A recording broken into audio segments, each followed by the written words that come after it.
Saya bersyukur saya boleh berada di tempat ini sudah hampir sebulan ya. Tinggal beberapa hari Rebo kami akan kembali ke tanah air dan saya bersyukur saudara. Di sini saya bilang sudah lupa hari. Senin sampai Minggu saya lupa harinya. Ya, lupa saudara. Tanggal pun sudah salah-salah tulis, lupa. Kalau saya di Indonesia menghitung hari. Senin, Selasa, Rabu sampai Minggu, tapi sini lupa hari saudara. Puji Tuhan. Karena kenapa? Barangkali karena terlalu banyak makan daging. Ya. Setiap hari diajak makan, setiap hari diajak makan. Wah luar biasa di Dover diajak makan, di New Jersey ajak makan, di sini ajak makan daging terus. Untung tidak kedagingan saudara. Puji Tuhan, haleluya. Saudara, mari kita mau masuk dalam firman Tuhan. Haleluya. Saya ingin kita mau baca firman Allah. Di sini pakai berdiri enggak? Mari kita berdiri. Kita mau bacakan di dalam Kisah Rasul. Kisah Rasul pasal yang ke-10 ayat yang pertama sampai ayat yang ke-4. Saya ingin kita bacakan bersama-sama ayat ini. Kisah Rasul pasal yang ke-10 ayat yang pertama sampai ayat yang ke-4. Saya baca ayat pertama, saudara ayat kedua, dan saya ketiga. Haleluya. Dengan perikop Petrus dan Cornelius. Di Kaisaria ada seorang yang bernama Cornelius, seorang perwira pasukan yang disebut pasukan Italia.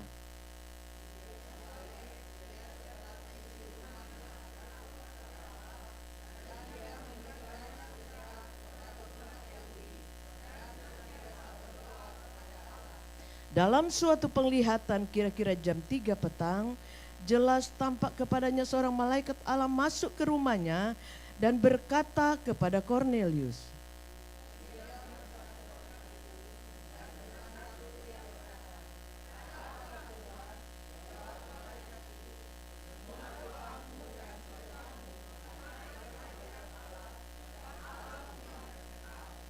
mengingat engkau.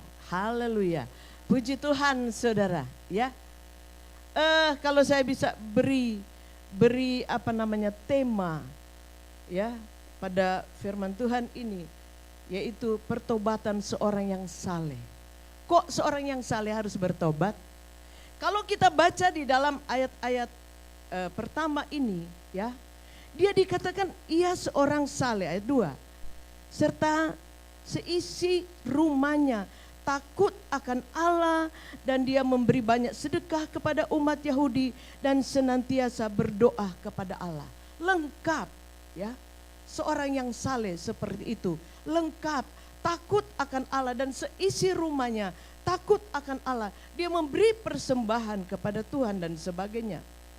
Tentunya untuk mendengar seorang pembunuhkah, perampok ya, pasti kita akan berkata ya itu wajar saudara ya. Dia harus bertobat karena dia seorang yang melakukan kejahatan ya. Dan pasti kita akan bilang waduh dia jurusannya ke neraka. Jadi seorang yang jahat. Tetapi mendengar seorang saleh yang bertobat, tentu kita mungkin akan berkata saudara, masakan orang saleh harus bertobat? Itu aneh kan? Tapi inilah yang menjadi kenyataan. Ya, seorang Cornelius yang saleh, tapi harus bertobat. Kenapa saudara? Karena firman Allah ya berkata bahwa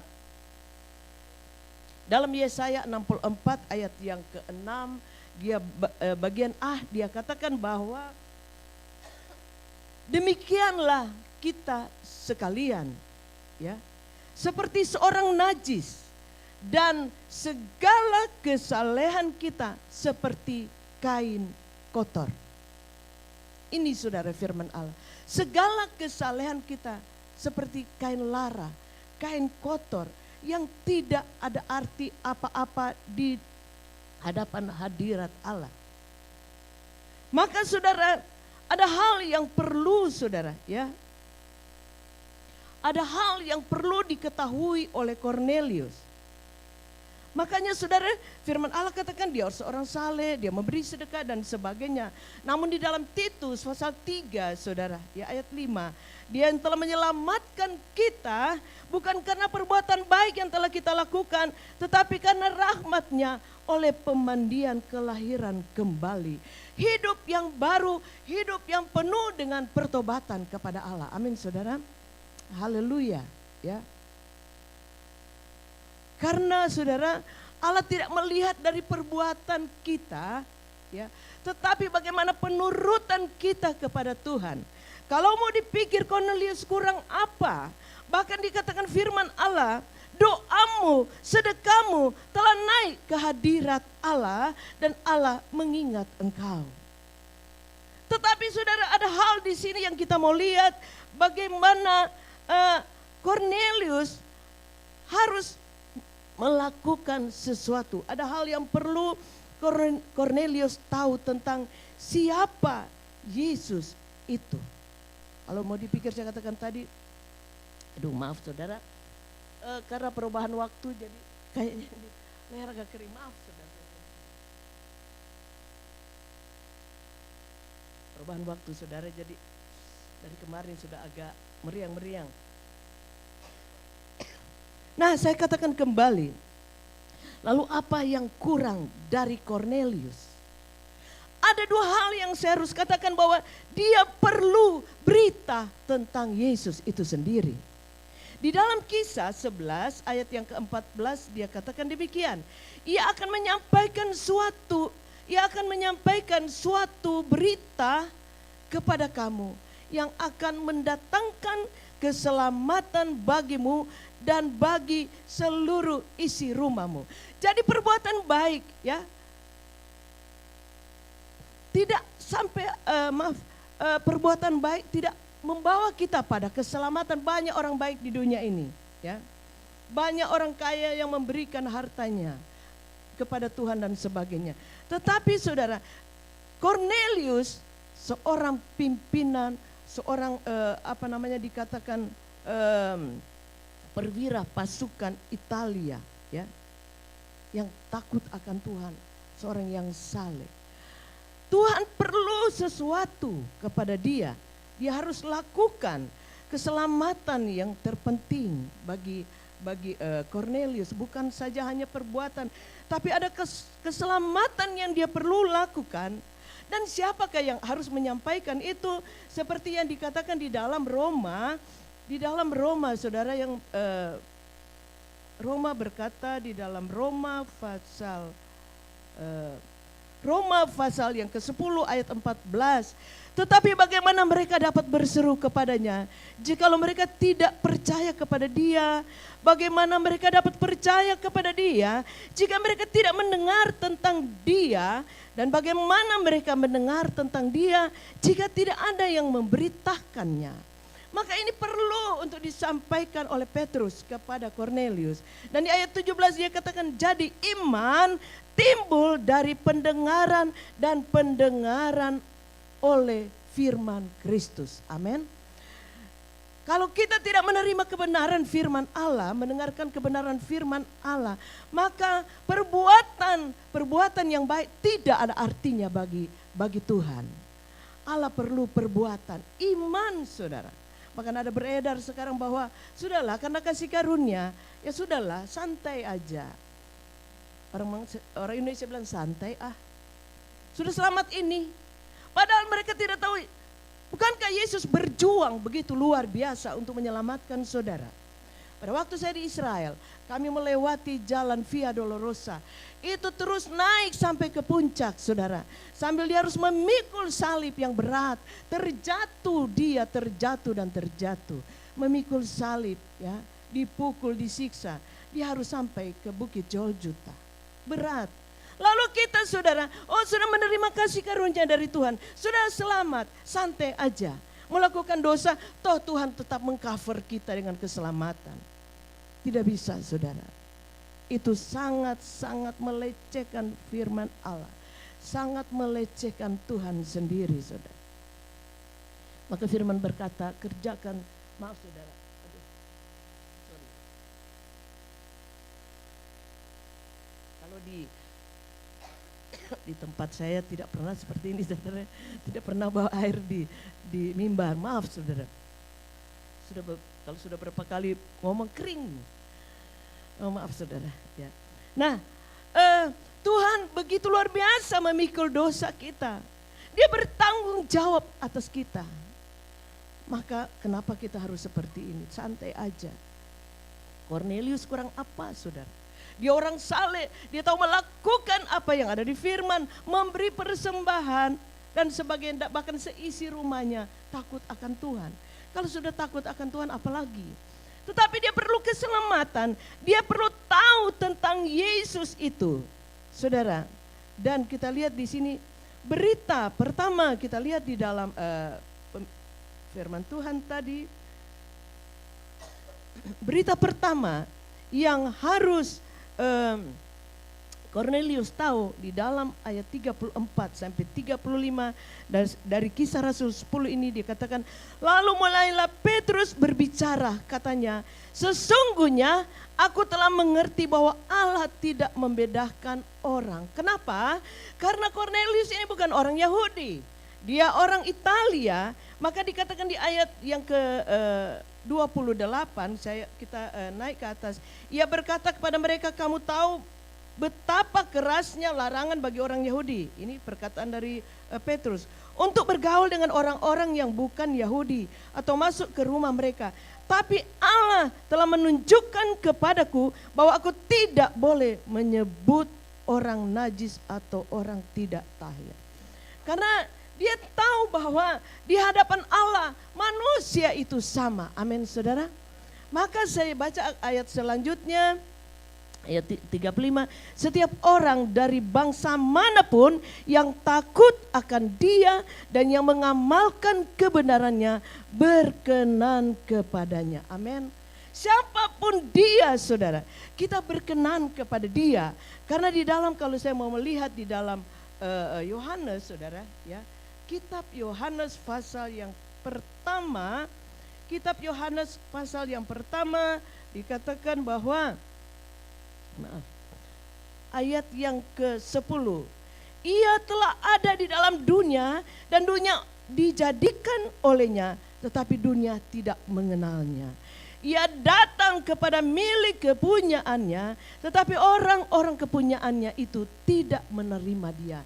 Siapakah orang kepunyaannya itu? Mereka adalah bangsa Israel, umat pilihan Allah. Tetapi pada waktu Yesus datang, saudara, dia dilahirkan, mereka menolak dia. Tetapi saudara, di situ dikatakan ayat seterusnya ada tetapinya saudara, ya. Tetapi semua orang yang menerimanya diberinya kuasa supaya menjadi anak-anak Allah, yaitu mereka yang percaya di dalam namanya. Amin. Kita semua pasti percaya di dalam nama Tuhan Yesus ada keselamatan. Bangsa Israel sampai sekarang masih menantikan Mesias. Pada waktu saya ada di Israel, di tembok ratapan, itu dibagi dua untuk turis dan untuk mereka sebelah kiri. Dan saya melihat saudara bagaimana mereka berteriak, goyang-goyang kepala badan, minta kepada Bapa di surga agar Tuhan kirimkan Mesias. Biar Mesias itu datang. Nah inilah, dia datang kepada milik kepunyaannya, tetapi orang-orang kepunyaannya tidak menerima dia. Makanya saudara, setiap orang yang mau menerima dia, diberinya hak menjadi anak-anak Allah, adalah saudara dan saya. Kita semua adalah anak-anak Tuhan. Amin. Saudara, seorang anak lurah saja, seorang anak camat, waduh, berjalan dia, anak camat ini. Di mana itu saudara? Daerah saya. Itu anak camat, bikin ulah saudara. Karena dia tahu dia anak camat. Apalagi kalau, maaf, di sana memang jemaat yang saya layani kira-kira 60% orang Batak. Sini ada orang Batak. Ada, ya. Saudara tahu saya ini perempuan harus layani sampai 70% sifat orang Batak Mungkin orang Batak tahu sendiri. Betty beda-beda tipis dengan orang Manado. Nah, orang Manado suka dapat di got. Kalau dia mabuk. Orang Batak dapat di lapok tua. Nah, minum-minum di situ. Nanti datang, tante suami saya. Kenapa? Ditangkap polisi. Kenapa? Mabuk-mabuk, judi. Berdoa saja, saya bilang. Nanti Tuhan robah hidupnya. Dan benar saudara. Kalau mereka setia datang kepada Tuhan, Tuhan merubah kehidupan mereka. Satu keluarga, seringkali aduh kasihan itu istri kena tampar. Kenapa itu kejeduk? Padahal ada informasi, aduh dapat bogem mentah. Kasihan saudara. Tapi saya tahu orang Batak itu muka boleh muka rembo, tapi hati rinto. Haleluya, amin. Puji Tuhan. Karena saya sendiri yang alami saudara. Mereka itu begitu baik. Mereka itu baik saudara. Pada waktu suaminya bertobat, ini dari waktu lapor ke saya itu bertobat sungguh-sungguh. Aduh minta ampun sayangnya kepada istri. Waduh luar biasa. Sudah panggil Yayang-Yayang. Dulu panggil nama, lu gua. Sekarang Yayang, aduh enak sekali saudara. Haleluya, bapak-bapak. Amin. Pria sejati. Haleluya saudara. Nah saya teruskan, nah itu sampai lupa lagi. Nah yaitu bahwa berita harus disampaikan kepada Cornelius, ya. Berita harus disampaikan kepada Cornelius karena dia cuma pikir berbuat baik sudah betul. Dan memang Tuhan bilang segala sedekahmu, ya. Di sini ayat 4. Ia menatap malaikat itu dan dengan takut ia berkata, ada apa Tuhan? Jawab malaikat, semua doamu dan sedekahmu telah naik ke hadirat Allah dan Allah mengingatnya. Semua apa yang kita lakukan untuk Tuhan, Allah mengingatnya dan Allah memperhitungkannya. Cuman saudara perlu ada berita keselamatan yang lebih jauh. Mungkin saudara bilang, ya saya enggak bisa melayani tante om, saya enggak bisa, ya. Pelayanan bukan harus di atas podium, benar tidak saudara? Saya bangga, saya bilang, waduh, saya mau sampaikan ke jemaat saya bahwa di sini luar biasa, Bapak Gembala, Ibu Gembala tinggal duduk, gereja sudah beres. Ini bagian dari pelayanan, amin saudara. Allah memperhitungkan semua. Haleluya saudara. Oh saya nggak bisa singer, suara saya jelek. Gampang kalau mau melayani. Itu pendeta tinggal lihat mana yang tukang senyum. Oh itu ibu, itu bapak itu suka senyum. Taruhlah terima tamu. Senyum aja ses, gitu kan. Brur masuk. Terima tamu. Kalau mukanya sedikit sangar-sangar, jadikan dia satpam, jaga-jaga di depan.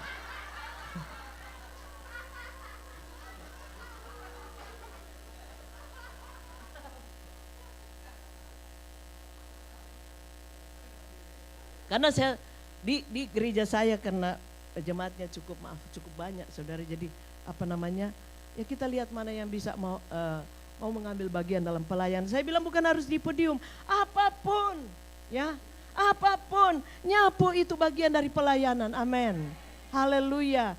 Terima tamu di depan, itu kan bagian dari pelayanan.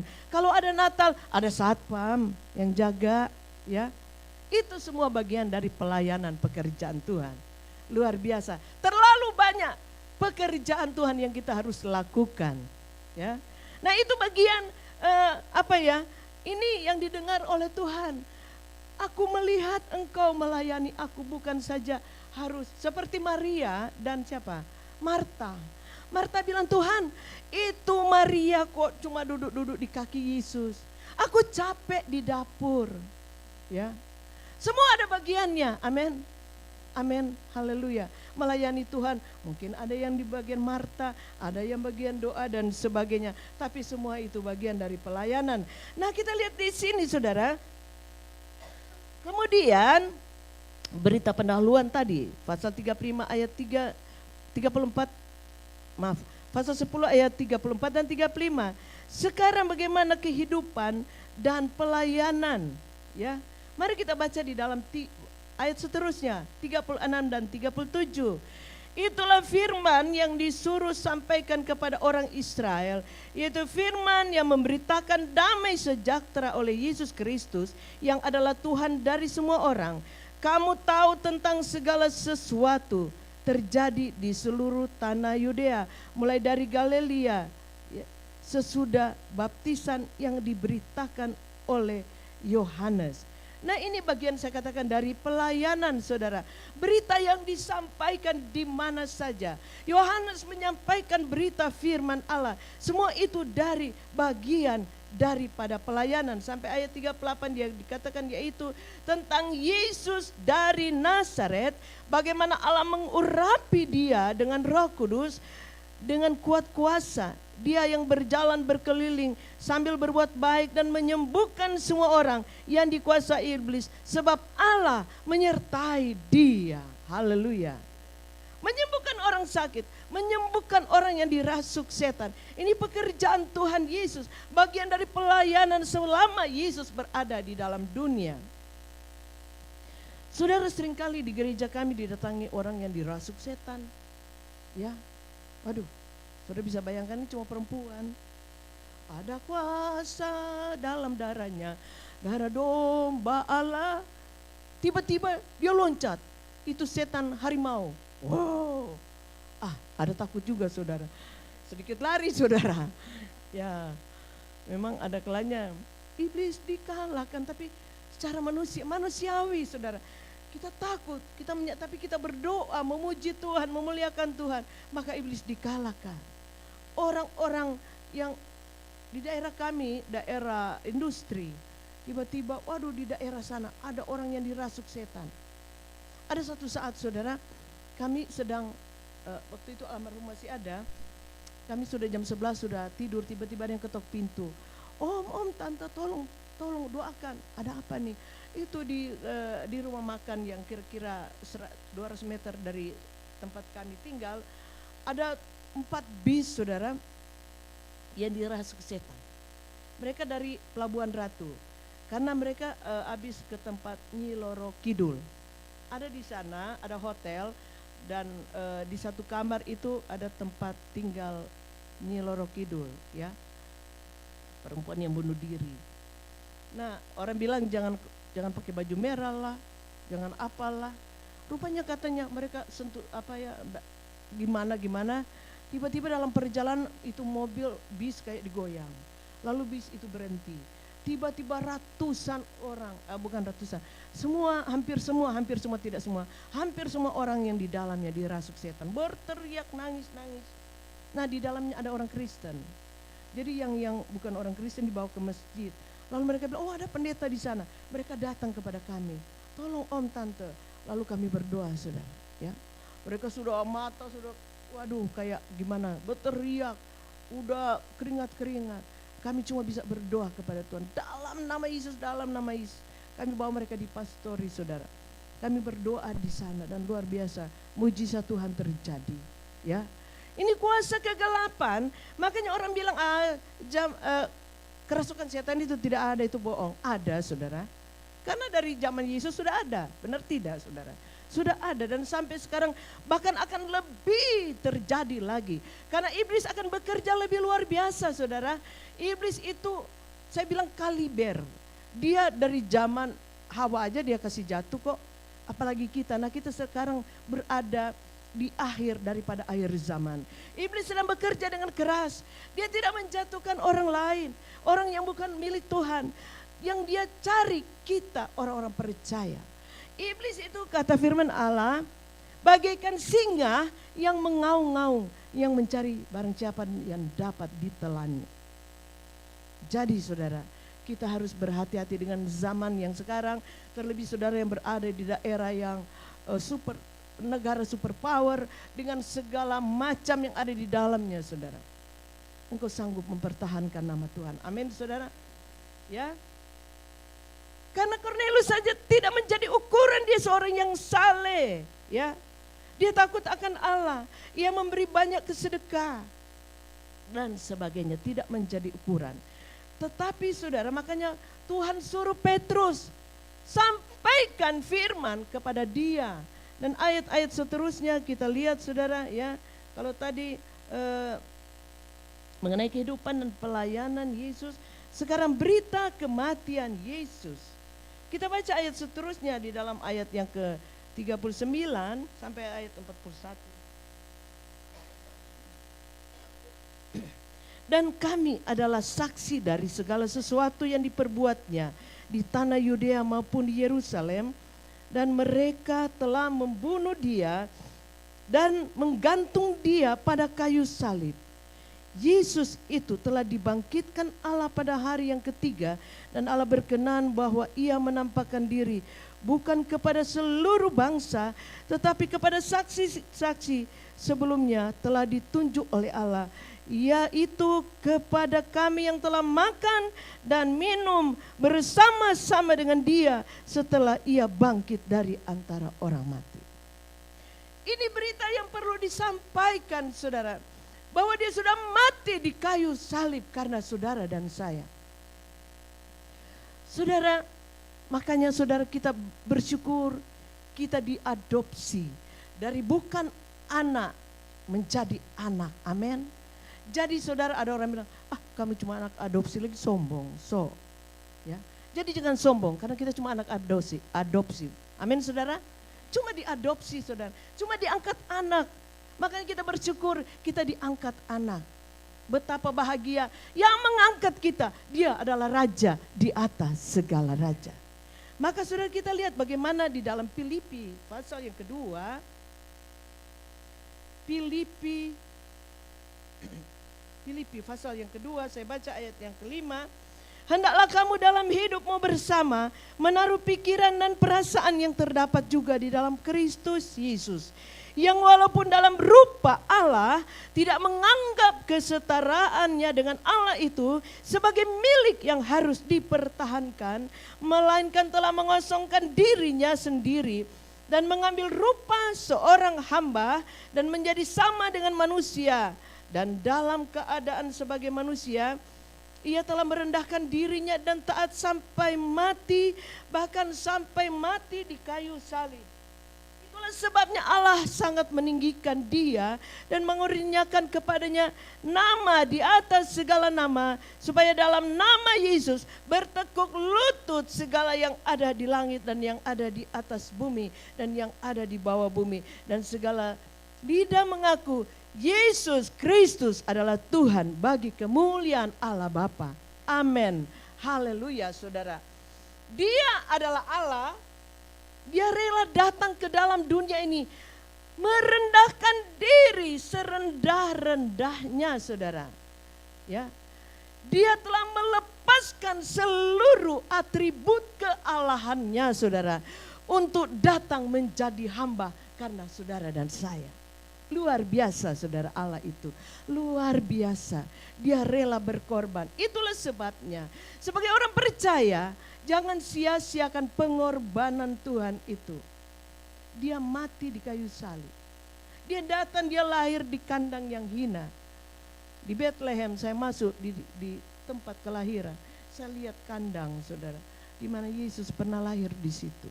Saya menangis di situ. Tuhan, kita sekarang lahir di atas spring bed, di rumah sakit, pakai dokter spesialis kandungan kali saudara. Tuhan cuma lahir, ditutup dengan kain kotor, kain lampin, ya. Mungkin di situ ada suka karena ditutup dengan bekas orang jerami, gatal kali saudara. Kusu-kusu orang Manado bilang. Nah saudara, kita di atas spring bed di rumah sakit terkenal mungkin saudara. Yesus cuma disaksikan oleh domba-domba di samping. Yusuf, luar biasa saudara. Luar biasa. Ini rencana Allah yang indah buat kita. Dikatakan bahwa dia yang walaupun dalam rupa Allah tidak menganggap kesetaraannya dengan Allah itu sebagai milik yang harus dipertahankan. Banyak orang sekarang di Indonesia, saudara, mereka mempertahankan jabatannya, lupakan Tuhan Yesus, masuk dalam agama yang lain, supaya mereka pertahankan, mereka punya kekuasaan. Ya, mereka duduk di atas, waduh, kalau sudah duduk lupa berdiri orang bilang, karena banyak duit di situ, ya. Naik derajatnya karena mendapat pangkat atau apapun itu, saudara. Tapi Yesus, saudara, ingat, dia adalah raja di atas segala raja. Dia rela turun dalam dunia, merendahkan diri serendah-rendahnya, mati di atas kayu salib karena kita, saudara. Nah, apakah kita harus santai saja, ya? Saudara, ingat bahwa harga kita harus bayar kalau kita meninggalkan dia. Saya ingin baca di dalam Ibrani.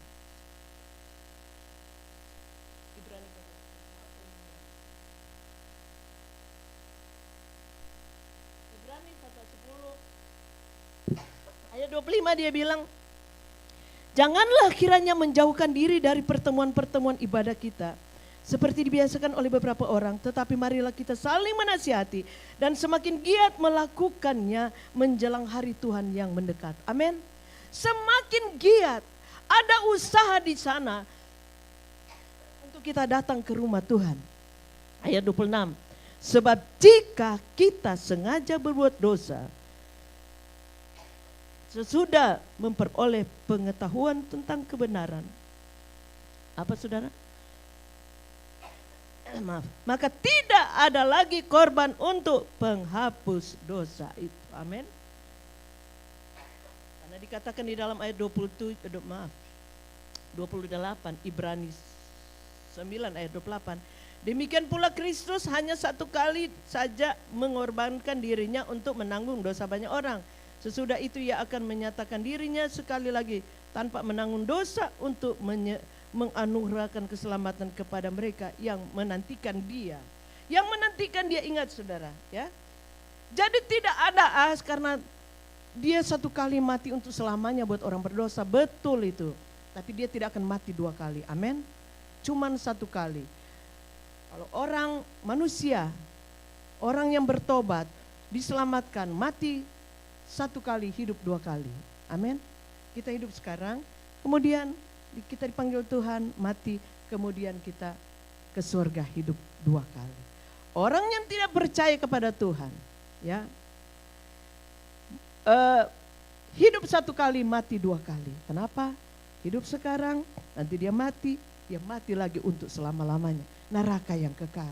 Nah, makanya, saudara, dia katakan saya kembali untuk mengatakan untuk Ibrani 9 ini ayat yang ke-28, ya. Inilah jawabannya. Ayat 26, sebab jika kita sengaja berbuat dosa, sesudah memperoleh pengetahuan tentang keselamatan, maka tidak ada lagi korban untuk menghapus dosa itu. Tetapi yang ada ialah kematian yang mengerikan akan penghakiman dan api yang dahsyat yang akan menghanguskan semua orang durhaka. Nah, inilah, saudara, saya kira kita mengerti firman Allah, ya. Jadi karena Yesus sudah mengerjakan selamat sudah selesai, sekali selamat tetap selamat, santai saja, nggak usah beribadah. Padahal di dalam ayat yang tadi 25 itu, janganlah tinggalkan persekutuan ibadah kita. Kenapa? Dari sana kita akan menerima kebenaran firman Allah. Seperti saya sudah bacakan tadi bahwa bagaimana kita bisa mengerti kalau tidak ada orang yang memberitakan, ya. Iman itu timbul dari perbuatan. Iman itu dari pendengaran akan firman Allah. Dan iman itu tanpa perbuatan adalah mati. Saudara semua sudah tahu itu, saudara. Jadi firman Tuhan katakan kerjakan keselamatanmu dengan takut dan gentar. Bukan santai-santai saja, saudara, ya. Bukan santai-santai saja.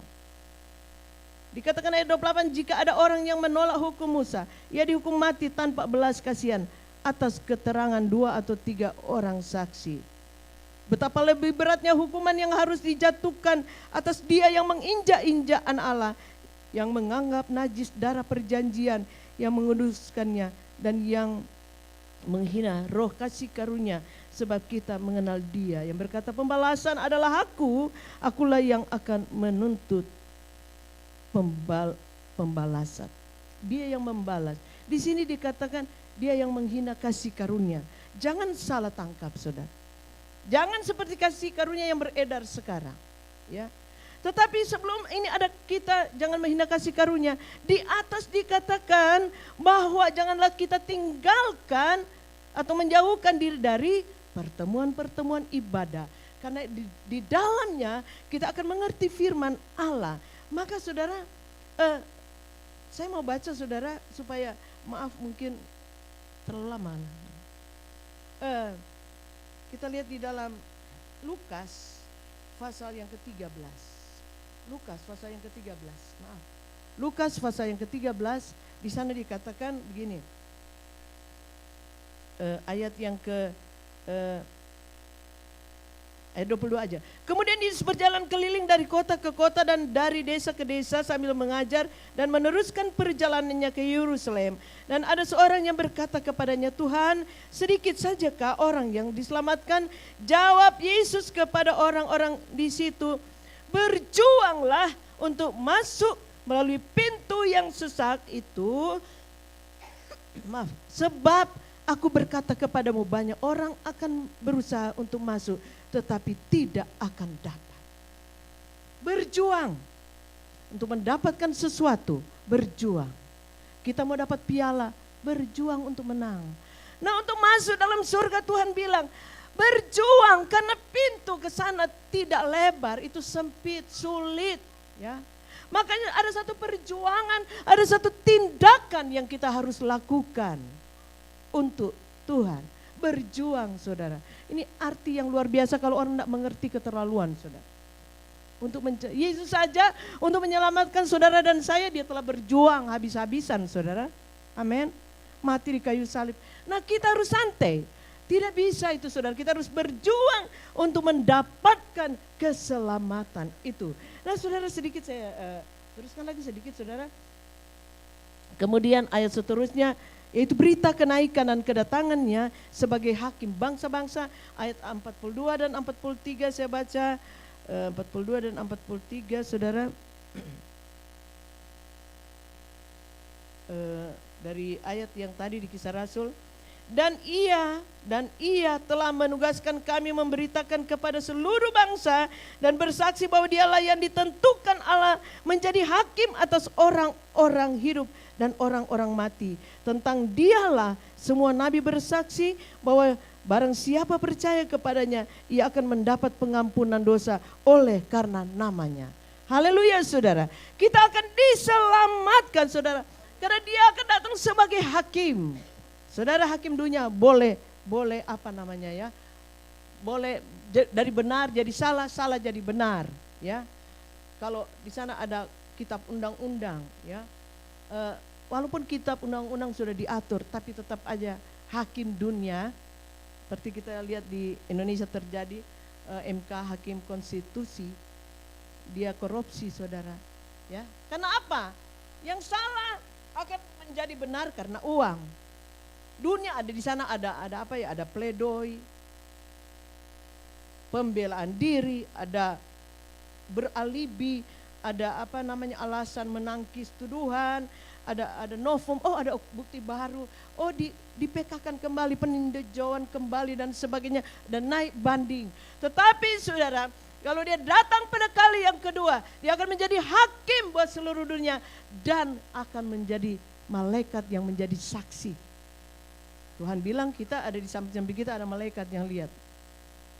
Kita mau tidak ada yang tersembunyi di depan hadirat Allah. Malaikat akan jadi saksi, saudara. Akan menjadi saksi. Makanya saudara, saya harus berkata bahwa kita hidup benar di hadapan hadirat Allah, ya. Dia Allah yang luar biasa, dia datang sebagai hakim, dan dari kitab suci orang Islam berkata bahwa Isa Rohullah akan datang sebagai hakim yang agung. Mereka percaya. Nah, kalau hakim, kalau dia sudah memutuskan salah, itu salah. Dosa is dosa. tidak ada lagi mau bilang ada peninjauan kembali, PK karena begini dan gitu. Tidak ada, saudara. Kalau dia sudah putuskan karena dia sebagai hakim, saudara, maka kita mau bilang apa? Karena tidak ada yang tersembunyi di hadapan hadirat Allah, saudara. Makanya saudara, saya harus katakan bahwa sebagai orang percaya kita mau tetap setia di dalam Tuhan, ya. Kemudian saudara, berita kenaikan dan kedatangan sebagai hakim tadi kita sudah baca, dan ada 3 hal di dalam iman yang menyelamatkan, ya, yaitu pertama mendengarkan dan percaya, 1 Korintus 15 ayat 2 sampai 4, saya tidak usah baca. Kemudian mengambil keputusan, 1 Tesalonika 1:9, kemudian tetap setia karena iman kepadanya, 2 Timotius 1 ayat 12. Saudara, saya harus katakan bahwa firman Allah katakan dalam kitab Wahyu, bahwa segala perbuatan kita akan mengiringi dia. Di dalam Wahyu, kalau saya tidak salah, Wahyu 13,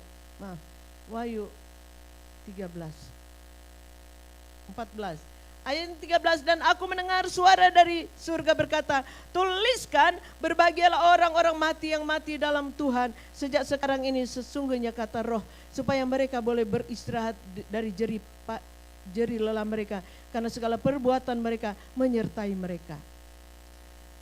Perbuatan mereka menyertai mereka.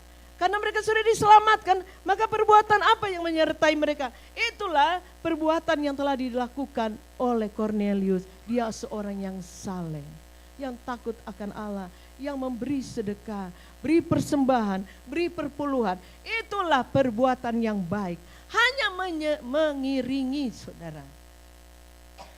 Tapi keselamatan itu yang Tuhan perlukan. Saya harus katakan bahwa Tuhan tidak akan memperkosa hak asasi manusia. Amin, saudara. Di dalam Wahyu pasal 3 dia bilang, lihat ayat 20, lihat aku berdiri di muka pintu dan mengetok. Jikalau ada orang yang mendengar suaraku dan membukakan pintu, aku akan masuk mendapatkannya dan aku makan bersama-sama dengan dia dan ia bersama-sama dengan aku. Amin. Punten, dia ketuk pintu. Aku berdiri muka pintu, permisi, aku mau masuk. Jadi dia permisi dulu, saudara. Dia ngetok pintu dulu. Kalau saudara buka pintu, dia masuk. Kalau saudara enggak buka, nah masuk dong. Dan Tuhan itu tahu hak asasi manusia. Dia walaupun dia yang telah menjadikan kita, tapi dia tidak akan memperkosa hak asasi manusia. Dia beri kebebasan kepada saudara dan saya. Maka di dalam Wahyu pasal 22 ayat yang ke-11, barang siapa yang berbuat jahat, ingat saudara, disuruh saudara, barang siapa yang berbuat jahat, biarlah ia terus berbuat jahat. Barang siapa yang cemar, biarlah ia terus cemar. Disuruh. Silakan saja, hakmu kok. Tapi ada di sini, dan barang siapa yang benar, biarlah ia terus berbuat kebenaran. Barang siapa yang kudus, biarlah ia terus menguduskan dirinya. Amin, saudara. Haleluya, puji Tuhan. Dan dia katakan ayat 12, sesungguhnya aku datang segera dan aku membawa upahku untuk membalaskan kepada setiap orang menurut apa? Perbuatannya. Dia beri upah. Saudara kira-kira melamar kerja di perusahaan, Pak, saya mau melamar kerja, oke? Sudah terima, duduklah di rumah, dapat upah. Dapat upah enggak, saudara? Enggak. Jadi harus melakukan kehendak firman Allah. Maka ada upah, ada imbal balik dari Tuhan. Kalau kita kerja, melakukan kehendak firman, ada upah yang Tuhan berikan kepada kita. Ini janji Tuhan, ya dan amin. Dan bukan cuma itu, firman Allah katakan bahwa kita adalah pewaris-pewaris kerajaan Allah. Oh, kita pulang kampung, itu papa dan mama bilang, napa nganape kobong ini, napa nganape rumah ini. Senang gak saudara? Ada dapat warisan. Nah di sorga, kumpulkan hartamu di sorga. Investasi di sana saudara. Jangan kira saudara kasih persembahan, gak dihitung. Dihitung, oh minggu ini tanggal berapa ya, saya sudah lupa tanggal. Dia kasih persembahan ini Tuhan hitung. Ini investasi saudara, nanti kita terima di sana. Haleluya. Segala perbuatan kita akan mengiringi kita. perbuatan tentunya yang baik. Dan terakhir, jadi kesimpulan dari berita pertobatan saudara, ya, ia menerima pengampunan ayat 42, kemudian ayat 40 saya kembali, dan ia telah menugaskan kami memberitakan kepada seluruh bangsa dan bersaksi bahwa dialah yang ditentukan Allah menjadi hakim atas orang-orang hidup dan orang-orang mati. Artinya saudara, ayat seterusnya tentang dialah semua nabi bersaksi bahwa barang siapa percaya kepadanya ia akan mendapat apa saudara? Pengampunan dosa oleh karena namanya kita diampuni. Kemudian ia menerima Roh Kudus. Ayat 44 dia katakan, ayat 44, dan semua orang percaya. Di Korintus saudara kembali dari Kisah Rasul 10 tadi. Semua orang percaya dari golongan bersunat, maaf. Ayat 44 ya. Kita menerima Roh Kudus ayat 44. Ketika Petrus sedang berkata demikian, turunlah Roh Kudus ke atas semua orang yang mendengarkan pemberitaan itu. Menerima Roh Kudus ya. Kesimpulan bahwa ia menerima pengampunan, kemudian ia menerima Roh Kudus. Kemudian bagian ketiga ayat yang ke-48 dia katakan, lalu ia menyuruh mereka dibaptis dalam nama Yesus Kristus. Kemudian mereka meminta Petrus supaya ia tinggal beberapa hari lagi bersama-sama dengan mereka. Akhir dari pertobatan, dia menerima baptisan air dan Roh Kudus. Amin saudara. Makanya Tuhan bilang waktu Tuhan mau dibaptis, Yohanes bilang aku tidak layak. Membuka tali kasut pun aku tidak layak. Dia katakan kepada Yesus. Dia bilang lakukan itu. Karena ini semua menurut, maaf kita baca saudara supaya lebih jelas di dalam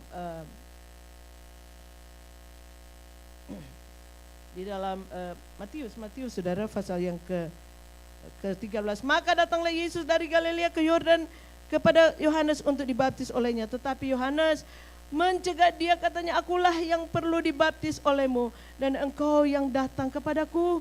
Lalu Yesus menjawab katanya kepadanya, biarlah hal itu terjadi karena demikianlah sepatutnya kita mengenapkan seluruh kehendak Allah. Dan Yohanes pun menurutinya.